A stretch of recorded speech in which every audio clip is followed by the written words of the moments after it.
नमस्कार, आप देख रहे हैं न्यूज़ वन इंडिया। मैं हूं आपके साथ राजेश कुमार। बद्रीनाथ धाम में प्रधानमंत्री नरेंद्र मोदी आज पहुंचे और यहां पे उनकी शिव भक्ति दिखाई दी। बाबा बद्रीनाथ पहुंचे प्रधानमंत्री ने बद्री विशाल के दर्शन किए और बद्रीनाथ के दर्शन के बाद विकास कार्यों का समीक्षा उन्होंने की। अधिकारियों के साथ रिवर फ्रंट के विकास कार्यों का जायजा भी लिया और माणा गांव में सड़क और रोपवे परियोजना का शिलान्यास भी किया। प्रधानमंत्री ने माणा गांव में जनसभा को संबोधित किया और बाबा बद्रीनाथ और केदारनाथ के दर्शन कर जीवन धन्य हो गया, इस बात का जिक्र किया और यह भी कहा कि यह दशक उत्तराखंड का दशक है।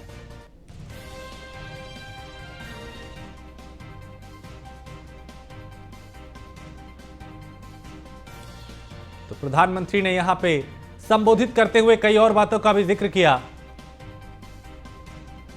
उन्होंने कहा कि मेरे लिए यह क्षण चिरंजीव है। आज बाबा केदार और बद्री विशाल जी के दर्शन करके उनके आशीर्वाद प्राप्त करके जीवन धन्य हो गया, मन प्रसन्न हो गया और ये पल मेरे लिए चिरंजीव हो गए। माणा गांव भारत के अंतिम गांव के रूप में जाना जाता है, लेकिन जैसे हमारे मुख्यमंत्री जी ने इच्छा प्रकट की, अब तो मेरे लिए भी सीमा पर बसा हर गांव देश का पहला गांव ही है। साथियों, 21वीं सदी के विकसित भारत के निर्माण के दो प्रमुख स्तंभ है। पहला, अपनी विरासत पर गर्व और दूसरा, विकास के लिए हर संभव प्रयास। आज उत्तराखंड इन दोनों ही स्तंभों को मजबूत कर रहा है। मेरे लिए तो देश के 130 करोड़ की जनता वो भी परमात्मा का रूप है और इसलिए मैंने विकास कार्यों की भी समीक्षा की और अब आपके बीच आकर मुझे 2 रोपवे प्रोजेक्ट के शिलान्यास का सौभाग्य मिला है। देश की आजादी के 75 साल पूरे होने पर मैंने लाल किले से एक आह्वान किया है। ये आह्वान है गुलामी की मानसिकता से पूरी तरह मुक्ति का। हमारे देश को गुलामी की मानसिकता ने ऐसा जकड़ा हुआ है कि प्रगति का हर कार्य कुछ लोगों को अपराध की तरह लगता है। या तो गुलामी के तराजू से प्रगति के काम को तोला जाता है। इसलिए लंबे समय तक हमारे यहां अपने आस्था स्थलों के विकास को लेकर एक नफरत का भाव रहा। गुलामी की ऐसी मानसिकता ने हमारे पूजनीय पवित्र आस्था स्थलों को जर्जर स्थिति में ला दिया था। सैकड़ों वर्षों से मौसम की मार सहते आ रहे पत्थर, मंदिर स्थल, पूजा स्थल के जाने के मार्ग, वहां पर पानी की व्यवस्था तो उसकी तबाही, सब कुछ तबाह होकर के रख दिया गया था। आप याद करिए साथियों, दशकों तक हमारे आध्यात्मिक केंद्रों की स्थिति ऐसी रही, वहां की यात्रा जीवन की सबसे कठिन यात्रा बन जाती थी। जिसके प्रति कोटि कोटि लोगों की श्रद्धा हो, हजारों साल से श्रद्धा हो, जीवन का एक सपना हो कि उस धाम में जाकर के मत्था टेक के आएंगे, लेकिन सरकारें ऐसी रही कि अपने ही नागरिकों को वहां तक जाने की सुविधा करने का उनको जरूरी नहीं लगा। पता नहीं कौन सी गुलामी की मानसिकता ने उनको जकड़ के। तो प्रधानमंत्री नरेंद्र मोदी की देवभूमि में शिव भक्ति पूरे देश ने देखी। केदारनाथ धाम में प्रधानमंत्री ने सबसे पहले मंदिर के गेट पे बाबा को प्रणाम किया। मंदिर के अंदर प्रधानमंत्री ने पहले नंदी की पूजा की, फिर गर्भगृह में प्रवेश किया और बाबा के दर पर मंत्रोच्चार के बीच पुजारी ने प्रधानमंत्री को तिलक लगाया और पीएम मोदी गर्भगृह में बाबा केदारनाथ के दर्शन पूजन करने के लिए वहां पहुंचे और इसके बाद प्रधानमंत्री ने नंदी को प्रणाम किया। तो आज अलग अलग तस्वीरें देवभूमि के इस दौरे की, प्रधानमंत्री की तमाम तस्वीरें आई पूजा अर्चना करते हुए, और वो तमाम तस्वीरें हमने न्यूज़ वन इंडिया के दर्शकों तक पहुंचाई।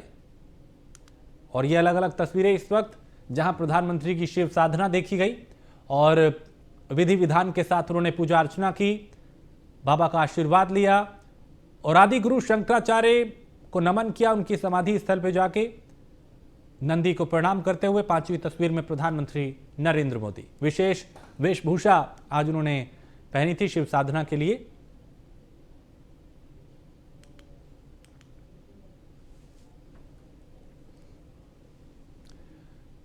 उत्तराखंड बीजेपी के प्रदेश प्रभारी दुष्यंत गौतम ने दिल्ली में न्यूज़ वन इंडिया से खास बातचीत की। इस दौरान उन्होंने प्रधानमंत्री के उत्तराखंड दौरे पर चर्चा की और बता दें कि प्रधानमंत्री नरेंद्र मोदी फिलहाल उत्तराखंड के दौरे पे हैं, जहां उन्होंने बाबा केदारनाथ और बद्रीनाथ के दर्शन किए। इस बातचीत में उन्होंने क्या कुछ कहा, उन्हें सुनते हैं।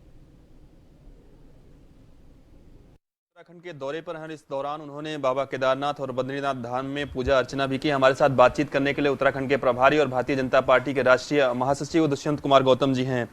सर, प्रधानमंत्री का यह दौरा किस तरीके से देखते हैं आप? लगातार कई परियोजनाओं की सौगात भी प्रधानमंत्री ने आज उत्तराखंड को दी है।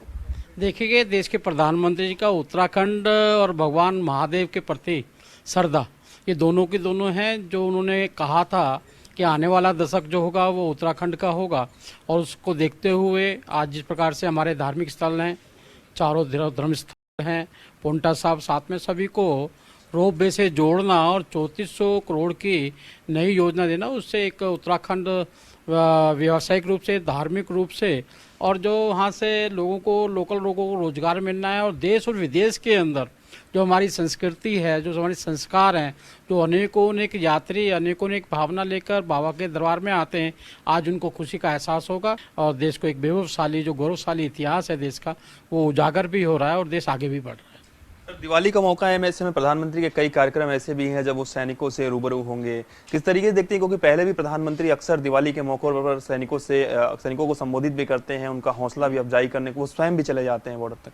देखिए, मैं देश के सैनिकों को नमन करता हूं कि उनके त्याग और तपस्या के कारण, और जो उनका समर्पण है, पैसा तो दुनिया लेती है काम का, लेकिन जो उनका समर्पण है, जीवन का समर्पण है, उसके कारण ही हम सुख से रह पाते हैं, जो सारे हम त्यौहार बना पाते हैं। प्रधानमंत्री ने यह भी कहा कि पहले उत्तराखंड के कई गांव में वैक्सीन तक नहीं पहुंच पाती थी, लेकिन जब से बीजेपी की सरकार आई है, इस तरीके से विकास हुआ है कि अब वैक्सीन भी गांव-गांव तक वैक्सीन ने भी बना लिया है। देखिएगा, 200 करोड़ वैक्सीनेशन होना अपने आप में रिकॉर्ड की बात है, और सही बात है। देश के प्रधानमंत्री जी का मैं धन्यवाद करना चाहता हूं कि वह हैं तो हमारी जान बच पाई है। और आज जिस प्रकार से आप देखते हैं दिल्ली और पूरे हिंदुस्तान में लोग घूमते हैं, और आज भी अगर उनके कंपेरिजन में विदेशों को देखते हैं कि आज भी वहाँ पे वैक्सीन नहीं लगी है, वैक्सीन लगी है, तो कोरोना आज भी वहाँ फैल रहा है, आज भी मास्क लगा घूम रहे हैं। लेकिन हम देश के प्रधानमंत्री जी की वजह से, उन्होंने एक वैक्सीन नहीं, 2-2 वैक्सीन दी, और वैक्सीन गाँव के आखिरी छोर तक पहुँच जाए, उसके लिए जितने भी हमारे योद्धा वर्कर हैं, चाहे हेल्थ वर्कर हैं, सफाई कर्मचारी हैं, पुलिस, सभी डिपार्टमेंटों ने मिलकर जिस प्रकार से अपनी जान की बाजी लगाकर गांव के अंतिम छोर तक वैक्सीन पहुंचाने का काम किया है, देश के प्रधानमंत्री के प्रति जो प्रेरणा है, उसका ही आपको सब लाभ दिखाई देता है।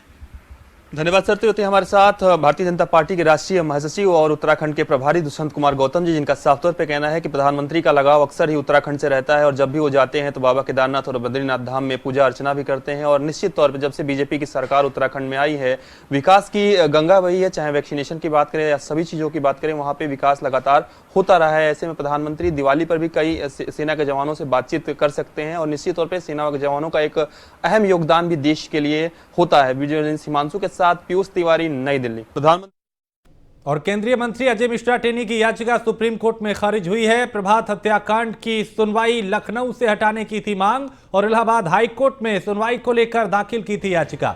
10 नवंबर को हाईकोर्ट लखनऊ में सुनवाई होगी। वकील या वीसी से कोर्ट में अपना पक्ष रखे, सुप्रीम कोर्ट ने कहा।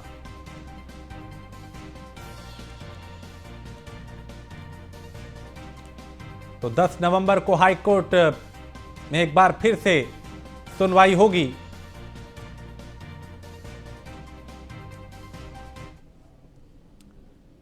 और खबर मुंबई से है, जहां सीबीआई कोर्ट से अनिल देशमुख को झटका लगा है। सीबीआई कोर्ट ने अनिल देशमुख की जमानत याचिका खारिज कर दी है। अनिल देशमुख पर 100 करोड़ की वसूली और घोटाले का आरोप है। महाराष्ट्र के पूर्व गृह मंत्री हैं अनिल देशमुख।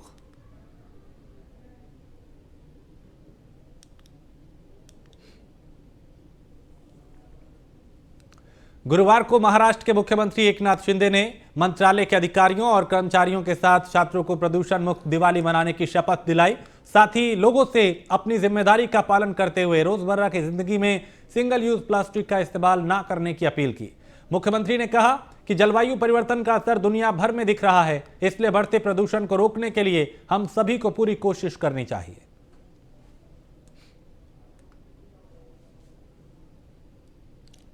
और महाराष्ट्र की शिंदे सरकार की तरफ से एक अहम फैसला लिया गया है, जिसके तहत अब सीबीआई को प्रदेश में किसी भी मामले की जांच के लिए सरकार की अनुमति लेने की जरूरत नहीं पड़ेगी। यानी सीबीआई महाराष्ट्र में अब सरकार की इजाजत के बिना मामले की छानबीन कर सकेगी। इससे पहले महाराष्ट्र की उद्धव ठाकरे सरकार ने सीबीआई को राज्य में किसी मामले की जांच करने से पहले सरकार की इजाजत लेना अनिवार्य कर दिया था।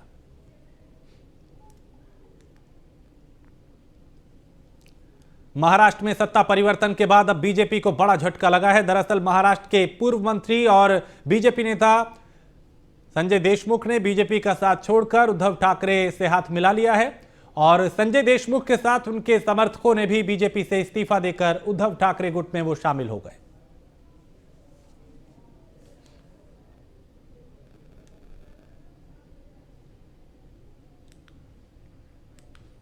जेल में बंद शिवसेना सांसद संजय राउत की जमानत याचिका पर होने वाली सुनवाई रद्द कर दी गई है, जिसके बाद अब उनके जमानत याचिका पर अगली सुनवाई 2 नवंबर को होगी। वहीं संजय राउत की माने तो उनसे जुड़े जिस मामले में जांच हो रही है उसमें उनसे अब पूछताछ की जरूरत नहीं है। ऐसे में राउत को जेल में रखने से उनके मानवाधिकार कानून का उल्लंघन हो रहा है। बता दें कि प्रवर्तन निदेशालय ने शिवसेना सांसद संजय राउत को उत्तरी मुंबई के गोरेगांव में पात्रा लौचौल के पुनर्विकास में अनियमितताओं से जुड़े मनी लॉन्ड्रिंग मामले में गिरफ्तार किया था।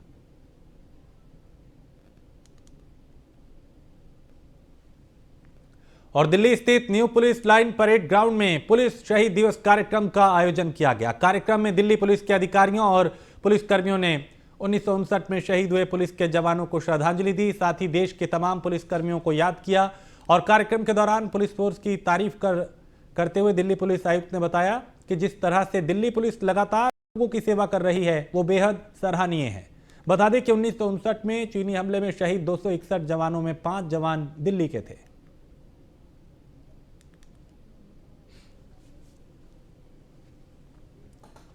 और झारखंड चैंबर्स के प्रतिनिधि मंडल ने प्रदेश के मुख्यमंत्री हेमंत सोरेन से मुलाकात की है। इस दौरान उन्होंने प्रदेश में बिना नक्शे के निर्मित भवनों और संरचनाओं का नियमितीकरण करने की दिशा में पहल करने का आग्रह किया है। उन्होंने कहा कि इससे राज्य के लाखों लोग लाभान्वित होंगे। झारखंड चैंबर्स के प्रतिनिधि मंडल की माने तो उनकी अपील पर मुख्यमंत्री का आश्वासन सकारात्मक रहा। और वहीं मुख्यमंत्री हेमंत सोरेन ने बताया कि सरकार ग्रामीण इलाकों के साथ साथ शहरों के विकास पर भी विशेष ध्यान दे रही है।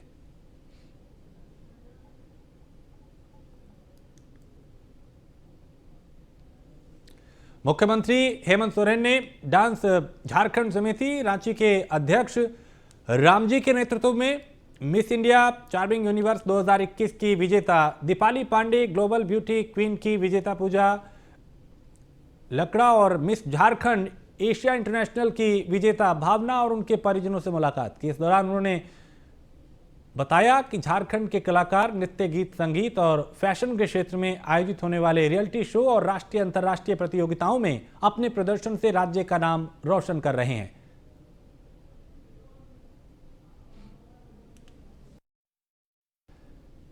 झारखंड के कोडरमा पुलिस लाइन में शहीद पुलिसकर्मियों की याद में स्मरण दिवस मनाया गया और इस कार्यक्रम में पिछले साल शहीद हुए 243 पुलिसकर्मियों के बलिदान को याद किया गया और उन्हें श्रद्धांजलि अर्पित की गई। इस दौरान झारखंड के शहीद आरक्षी ठाकुर हिमब्रम और आरक्षी शंकर नायक को भी याद किया गया।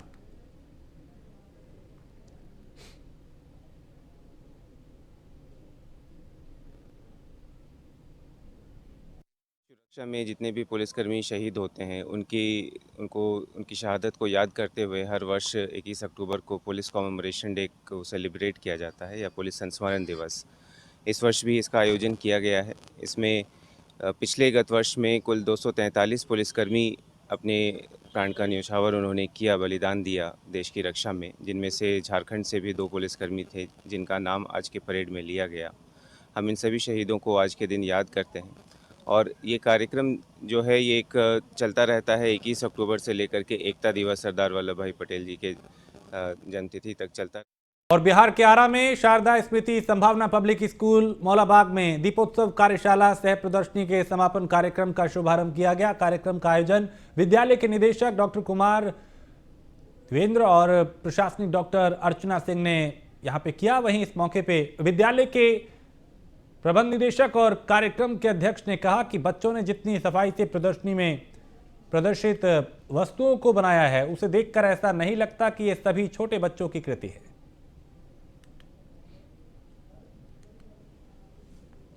बिहार के छातापुर प्रखंड के ठूठी पंचायत को बीडीओ रितेश कुमार सिंह ने गोद लेने के बाद निरीक्षण किया। इस दौरान बीडीओ ने प्राथमिक विद्यालय, आंगनबाड़ी केंद्र, मनरेगा भवन, नल जल योजना और पंचायत में हो रहे निर्माण का यानी जो नाला निर्माण है उसका जायजा लिया। जिसके बाद बीडीओ ने बताया कि जिलाधिकारी के निर्देश पर उन्होंने इस पंचायत को गोद लिया और बताया कि विद्यालय, आंगनबाड़ी केंद्र, पंचायत सरकार भवन का जो निरीक्षण है वो किया गया।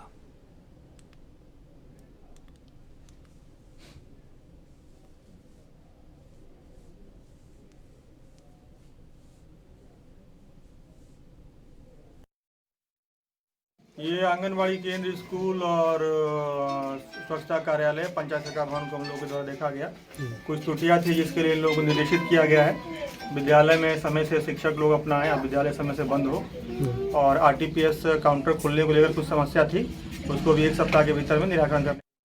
और बिहार के छातापुर प्रखंड के माधोपुर पंचायत स्थित मध्य विद्यालय अरिहरपुर कन्या में 4 दीवारी नहीं रहने के चलते विद्यालय में पढ़ने वाले छात्र छात्राएं और शिक्षकों को कई तरह की दिक्कतें हो रही हैं, जिसे लेकर विद्यालय के प्रधान अध्यापक सुनील कुमार ने बताया कि विद्यालय में करीब 335 बच्चे पढ़ते हैं और 7 शिक्षक काम करते हैं, लेकिन विद्यालय में 4 दीवारी नहीं होने के चलते कई तरह की दिक्कतों का उन्हें सामना करना पड़ता है।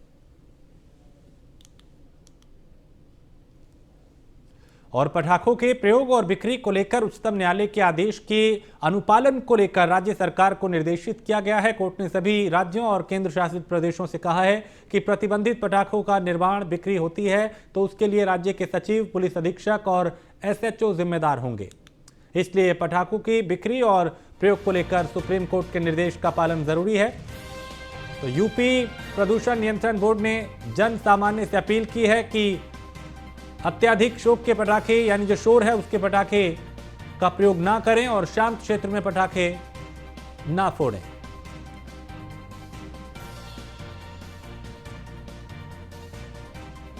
तो तेज ध्वनि वाले जो पटाखे हैं उन्हें ना जलाने की अपील प्रशासन ने की है ताकि ध्वनि प्रदूषण ना हो, वायु प्रदूषण ना हो। नियमों का पालन करने की अपील की गई है।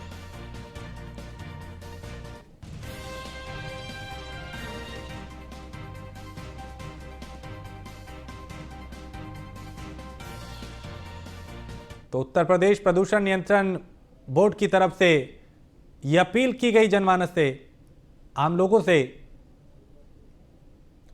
कि मात्र हरित पटाखे का निर्धारित समय सीमा के अंतर्गत प्रयोग करें।